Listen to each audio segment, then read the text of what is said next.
Tonight on Sports Desk, we'll meet a freshman who has hit his way into the national spotlight. Take a look at a team still shaken up by the effects of Hurricane Irma and get a big picture view of the Miami football program now that they have defeated Florida State. All that and more. Sports Desk starts right now.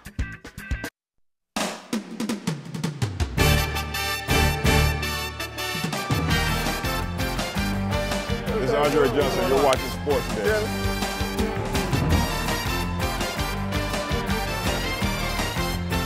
Hi, I'm Jim Kelly, former UM guy. You're watching Sports Desk. I'm Ken Dorsey, and you're watching Sports Desk.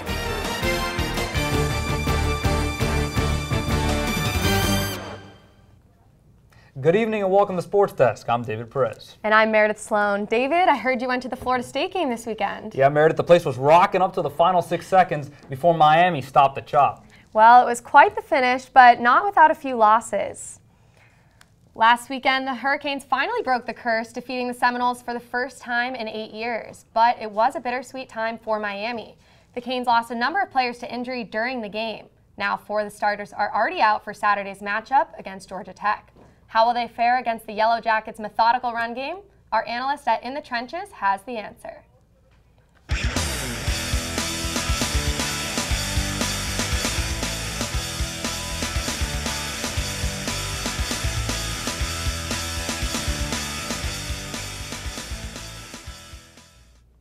Hello and welcome to In the Trenches. I'm your host, G. Hatchatara, here with analyst Josh White, and we're ready to talk some Canes football.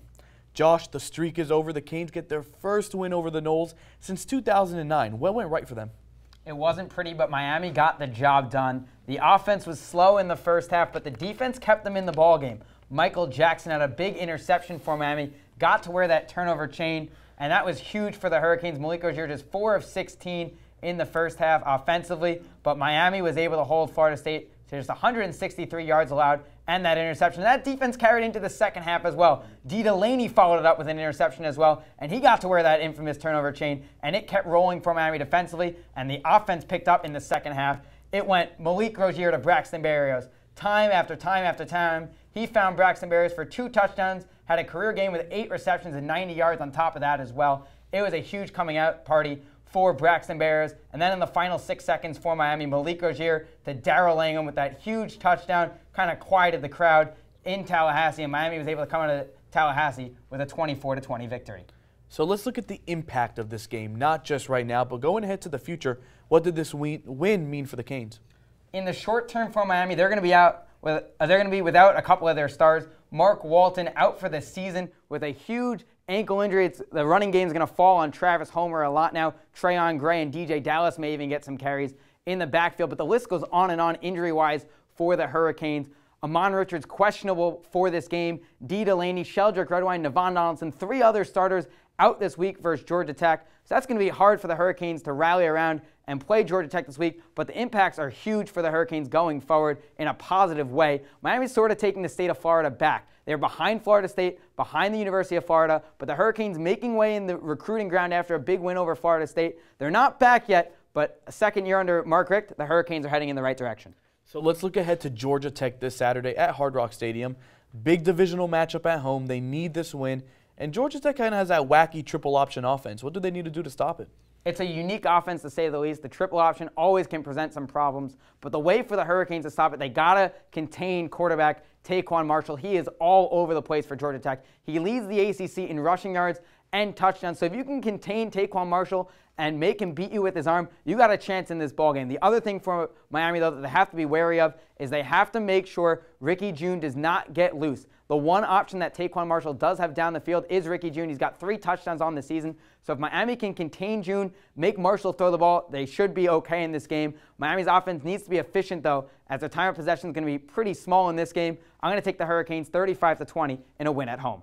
Well, let's see if your prediction comes right. But for now, back to you guys at the desk.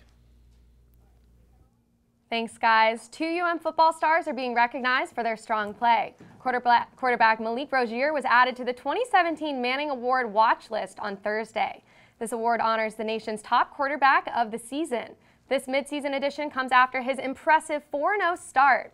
Also being recognized is senior receiver Braxton Berrios. Berrios became Miami's first ACC Receiver of the Week this season after his dominating performance against FSU.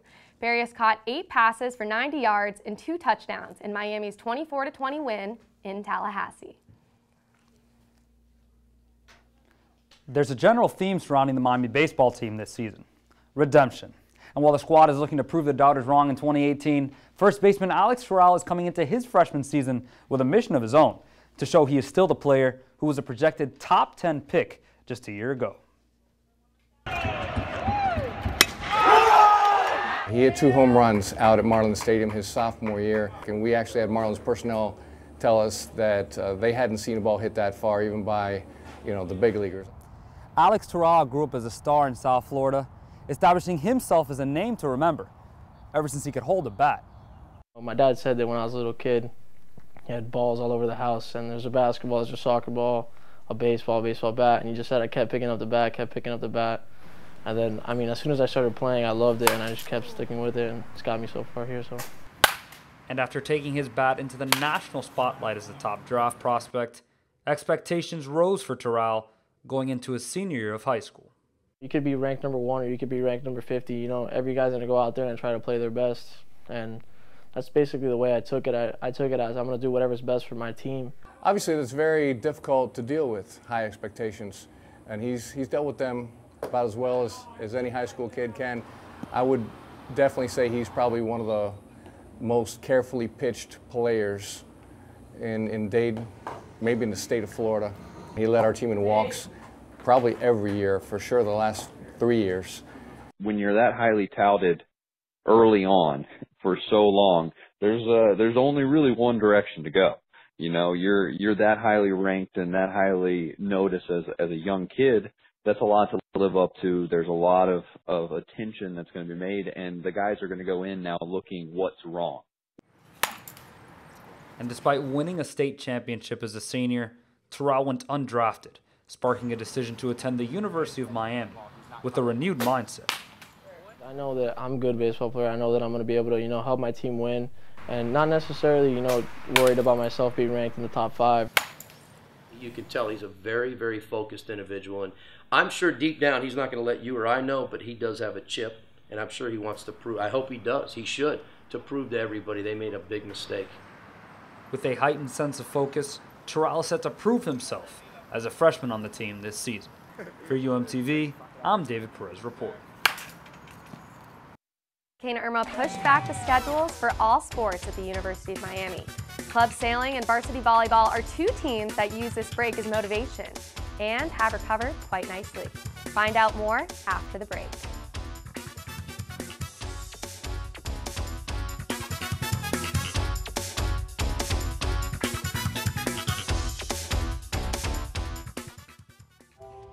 Most of my family, they never graduated high school or even let alone go to college, so I'm trying to break that barrier. My daughter Brooklyn was also a motivation for me to go back to school. It's been so amazing to be able to give our child the life that we kind of pictured us having, even though we didn't really have that. I've been in foster care my whole life. He's so strong to just be able to leave that all behind and still be able to take care of his daughter and be a good husband. Every day after work, went straight to school, studied hard, and it paid off. I could not have done it alone. We've been through so much in our life, and he never used that as an excuse, but as motivation to do better. I see the future is really bright for me. The high school diploma is just added to the confidence, and now I feel unstoppable. Find free adult education classes near you at finishyourdiploma.org.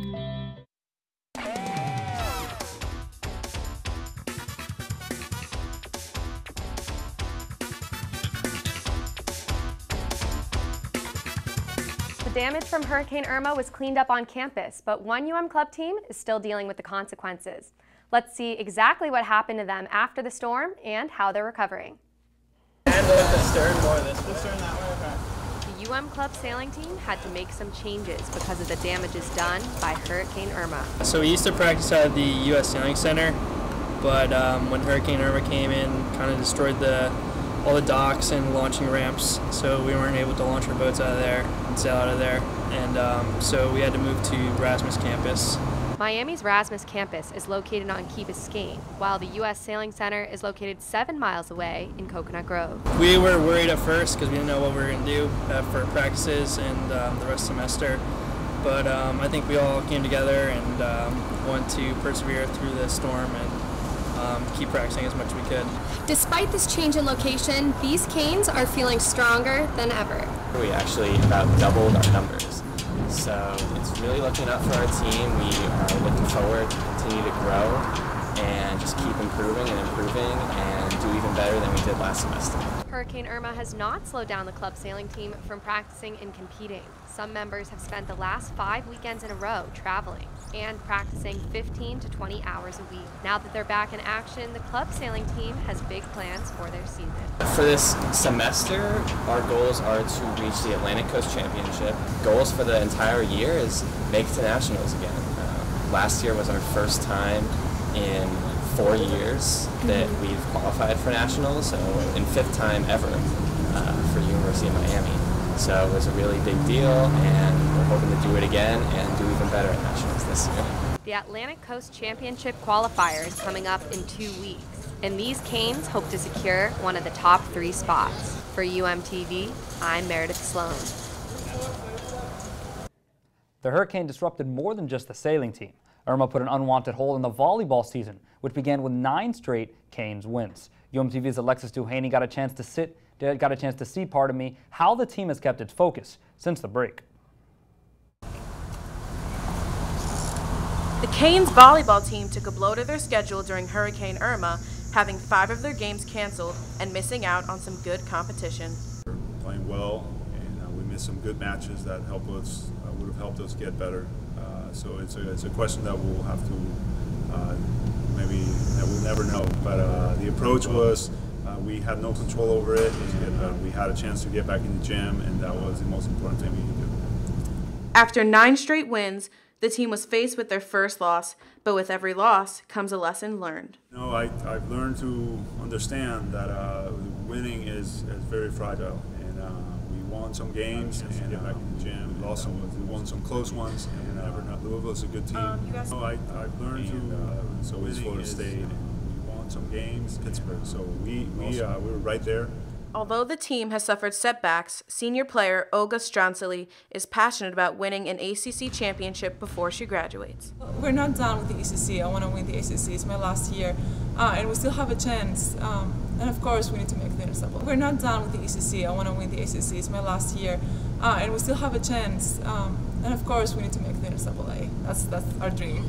That's our dream. Despite their recent 3 straight losses, the team is looking optimistic and has high hopes of making it into the NCAA tournament later this season. Reporting for UMTV, I'm Alexis Duhaney. The women's soccer team has had a rough stretch to their schedule after losing 6 straight games. The Hurricanes have not won a game since Hurricane Irma hit. 3 of their best players graduated last spring, leaving the Canes young and inexperienced. The schedule will not get any easier for UM. The Hurricanes will likely have to win the rest of their games just to have a chance to qualify for the ACC tournament. But there are still no guarantees. The Hurricanes are 0-6 against ACC teams, so the challenge is on. Up next, our head-to-head crew takes a look at the long list of injuries in the NFL last week. What's worse, losing 4 of your best receivers or losing your top defensive end? We'll find out when we return. Now it's time for some trivia. Tomorrow the Miami football team will face off against Georgia Tech for the 14th straight season since joining the ACC.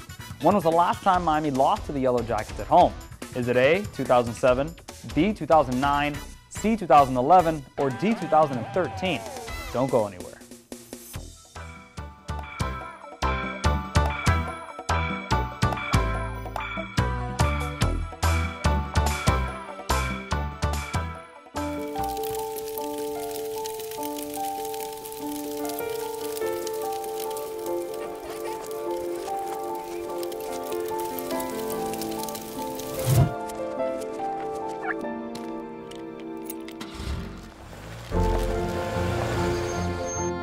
Did you know parking over tall, dry grass can spark a wildfire? Only you can prevent wildfires. JP, are you going to the game tomorrow? I actually can't. I want to see that. I want to see the game against Georgia Tech. It's a big one in conference. No, it should be good. I'm going to be filming on the sideline, so got to see what that option offense looks like the trenches guys said. Hey, look, it's those guys. Are you good to drive? I'm fine. How many did you have? I should be fine. You should be. Go and step out of the vehicle for me. See ya, buddy. Good luck. So turns out, buzz driving and drunk driving, they're the same thing, and it costs around $10,000. So not worth it.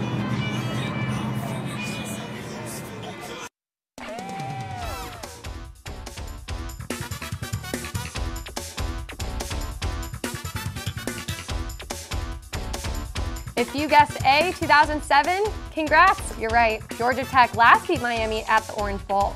Yellow Jackets running back Tashard Choice rushed for 207 yards in the contest. Georgia Tech won that game after a late fourth quarter field goal under former head coach Chan Gailey. After their win at Florida State, the Canes remain undefeated halfway through the season. Does this make them a legitimate title contender? Simon Laird discusses Miami's chances to reach the college football playoff on this week's Simon Says.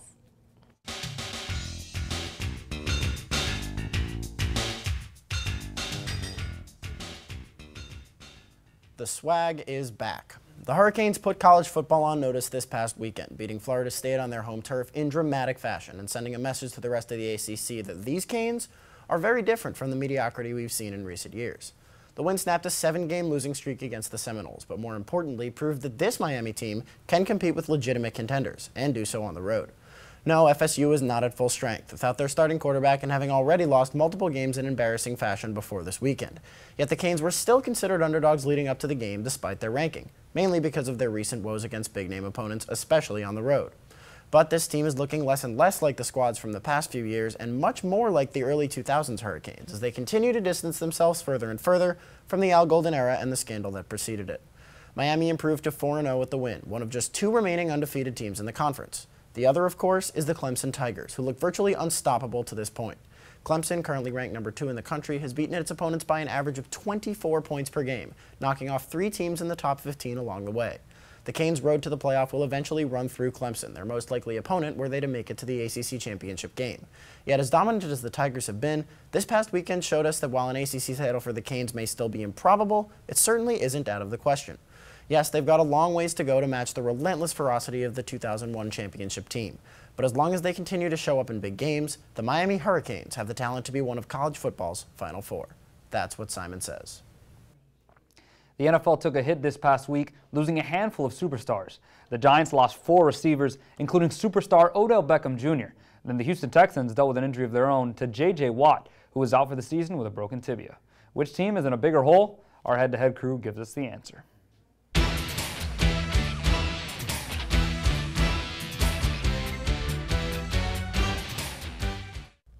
Hello and welcome to this week's edition of Head to Head. I'm your host Grace Smith and I'm here with our analysts Kylie Wang and Justin Stevens. This week we're discussing 2 struggling NFL teams that are fighting losing records and multiple injuries, the Houston Texans and the New York Giants. Justin, where do you stand on this?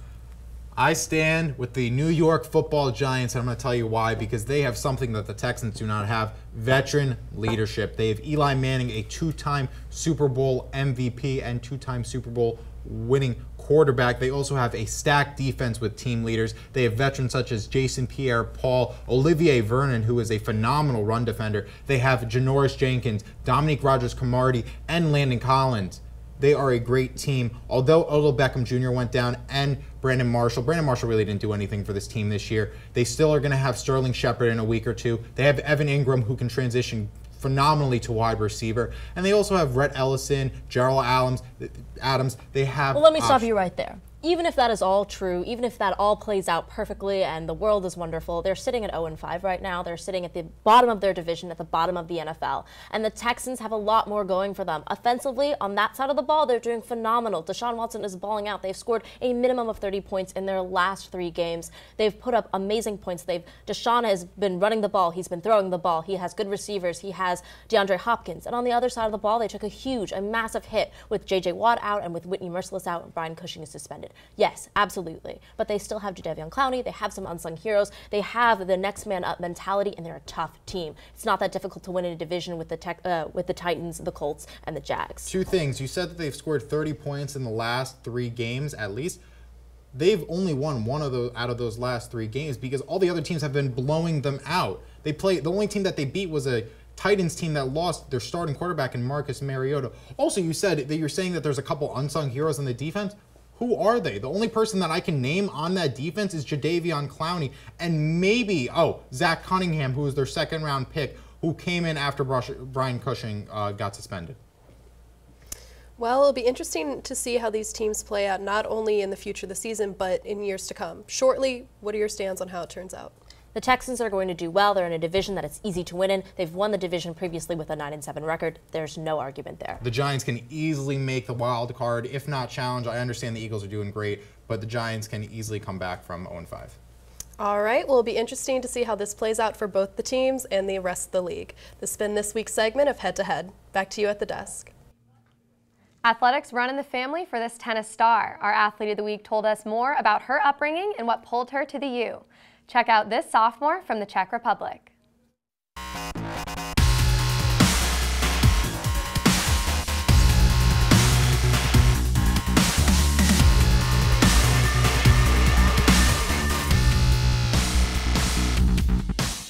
Hi, I'm Teresa Mark, your host for this edition of Athlete of the Week.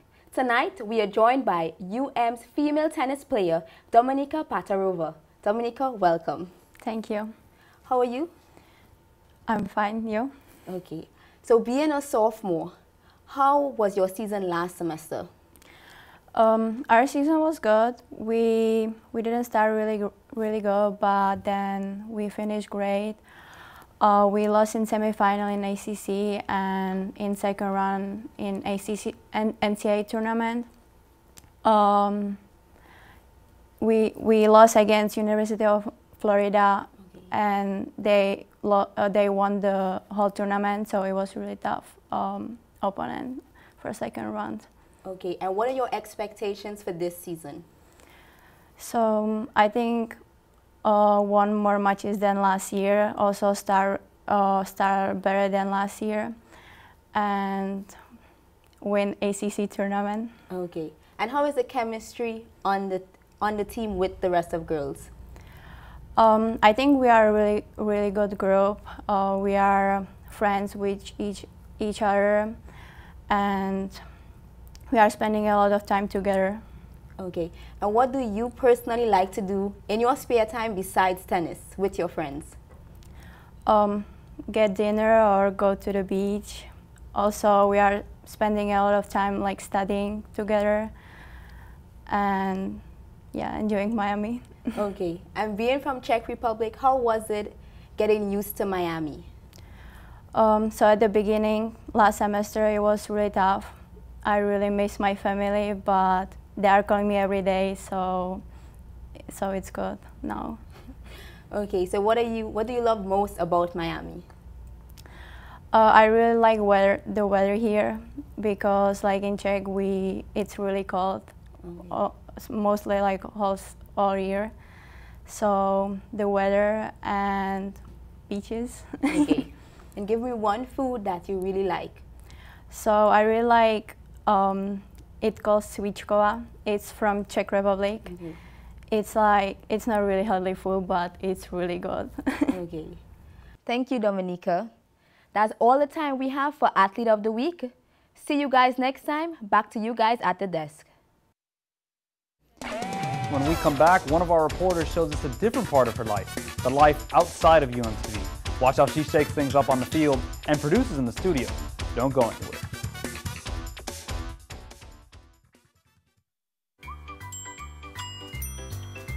Fancy pants peanut butter? A big screen television? You haven't even bought a sofa yet. A motorcycle? When your father finds out, he's gonna flip his shoes with 2 buckles? What do you even need 2 buckles for? Mr. Big Shot, buying whiskey shots for everybody in the bar. From the looks of it, I'd say nobody even remembers. Feed the pig.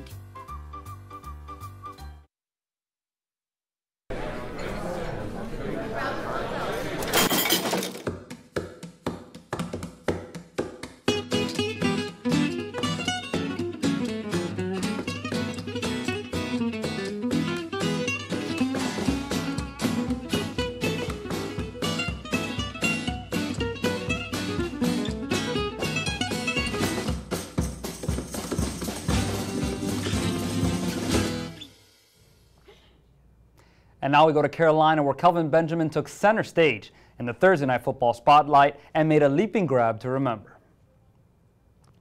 Second quarter of action here. Cam Newton looks left, steps up in the pocket, and throws an absolute dart to Kelvin Benjamin on the hesitation out route. Look at the big man rumble. Benjamin had 9 catches on 13 targets and put Patrick Robinson on skates right there. A little no crime in Charlotte, but Robinson ended up getting the last laugh as Philadelphia closed out Carolina in the fourth quarter, 28-23. Nice catch there, and that's the play of the day. Student, athlete, and journalist, reporter MJ Lewander got to sit down with SportsDesk's very own Chelsea Lavelle. Find out how Chelsea balances her life dancing on the field and learning in the classroom. For most students at the University of Miami, balancing a full class schedule and social life is hard enough. But for sophomore Chelsea Lavelle, she manages to do that all on top of being a University of Miami sensation. When I got to college, I couldn't go without dancing, so I talked to the coach, sent them my resume, and basically tried out for the team, and I made it. Despite having a hectic schedule, Lavelle finds a balance between classwork and being part of the Sensations. It's clear her team's hard work doesn't go unnoticed. It's hard enough being a student here, period. But being a student athlete, I give everybody a pat on the back. Over her years as a Sensation, Lavelle has learned that balance is key. Any athlete definitely has to figure out time management skills. We have incredibly busy schedules compared to students that just have to focus on their classes or even outside activities. It's super hard to balance school plus dance plus any organizations that you want to be a part of on top of having a social life. But at the end of the day, it's worth it. In addition to being part of the university's official dance team, this Sensation is an active member of UMTV. Yes. Tragedy. Regardless of how busy Lavelle is during the school year, she wouldn't have it any other way. Once you're on that field in front of all those people, it just makes everything worth it. All the practices, all of the exercises, and any drama that's going on in your life, like school-wise, just goes out the window because like you're just focusing on the game. For UMTV Sports Desk, I'm MJ Lewander. It was a tough week for United States soccer. Bruce Arena resigned from his position as United States manager on Friday. This is his second stint as head coach of the national team. He led the team from 1998 to 2006 and then again from 2016 to 2017. The decision came after a devastating upset against Trinidad and Tobago on Tuesday night. This shocking loss eliminated the U.S. from 2018 World Cup contention. Arena admitted that they did not get the job done and took full responsibility for the United States' loss. This is the first time the U.S. did not make the World Cup since 1986. Mexico, Costa Rica, and Panama are the countries that have qualified from the North American group. The Green Bay Packers and Dallas Cowboys gave fans quite the competitive finish in Sunday's matchup. But for one player, that was the second best feeling he had that week. Jordy Nelson is known as one of the toughest wide receivers in the NFL, but it turns out that he has a soft spot for children off the field. The Green Bay Packers receiver and his wife adopted a baby girl just 2 days before the Packers matchup against the Cowboys. The Nelsons now have 3 children, and 2 of them are adopted. Nelson serves as an ambassador for the Jockey Being Family Foundation. The organization helps families in the process of adopting children. Wow, Meredith, from the field to the family room, I guess you can say. It's just amazing. I can't believe we saw him just playing last week. Yeah, he grabbed his touchdown from Aaron Rodgers in front of his kid. Hopefully, that's the first of many to come. That's all the time we have here from Sports Desk. I'm David Perez. And I'm Meredith Sloan. Thank you.